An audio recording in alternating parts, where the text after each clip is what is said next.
Menjelang Idul Fitri 1446 Hijriah, wadai karing mulai menjadi incaran warga. Terlihat di salah satu toko yang menjual wadai karing di Pasar Sudi Mampir, warga berbondong-bondong menukar gasan keperluan merayakan Lebaran. Sepekan menjelang Lebaran, penjualan wadai karing mulai meningkat signifikan dan omset pendapatan menjadi 2 kali lipat dari biasanya. Menjelang Idul Fitri 1446 Hijriah, wadai karing mulai menjadi incaran warga. Terlihat di salah satu toko yang menjual wadai karing di Pasar Sudi Mampir, Jalan Sudi Mampir, Banjarmasin Tengah. Warga berbondong-bondong menukar gasan keperluan merayakan Lebaran.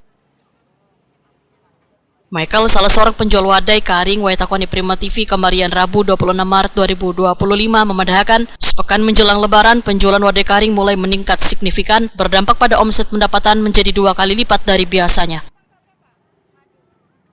Menurut Michael, semakin mendekati Lebaran, harga berbagai macam wadai karing mulai mengalami kenaikan, sekitar Rp10.000 sekilonya. Kenaikan ini sudah biasa terjadi wayah menjelang perayaan Lebaran, lantaran harga dari distributor juga mengalami kenaikan. Alhamdulillah Bang, kami pada tahun semalam sudah mulai habis dan yang 10 hari ini Alhamdulillah. Biasa seminggu ini 10 hari sudah habis. Apa nih biasanya yang favorit masih tahun ini?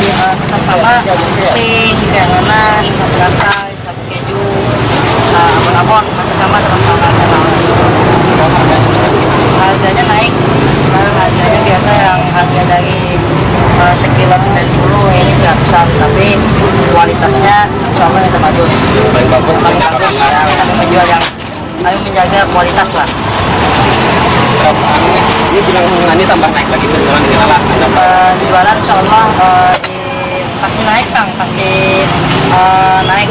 Tapi kalau harga insya Allah maksimal kayak pink, kastai, apa-apa bisa insya Allah sih habis tuh paling mentok.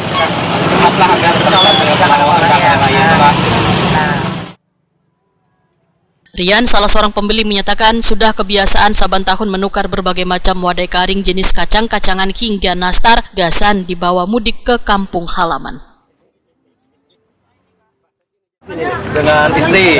Cari apa nih hari ini? Cari kue buat Lebaran. Lebaran apa? Jadi yang favorit kan di sini nih? Ini Putri salju, terus kerang nanas, sama sus nih yang biasanya setiap tahun itu disediakan siapa? Iya, setiap tahun. Kalau harganya gimana Bang? Kalau harganya sih relatif aja sih, masuk aja di kantong lah. Ini emang dasar persiapan Lebaran sudah nih lah. Iya, buat persiapan Lebaran. Soalnya kami Lebaran rencana mau ke Kota Baru. Oh jadi dibawa dari inilah Dari sini. Lebaran di rumah siapa di sana? Rumah mertua. Oh mertua jadi di sana.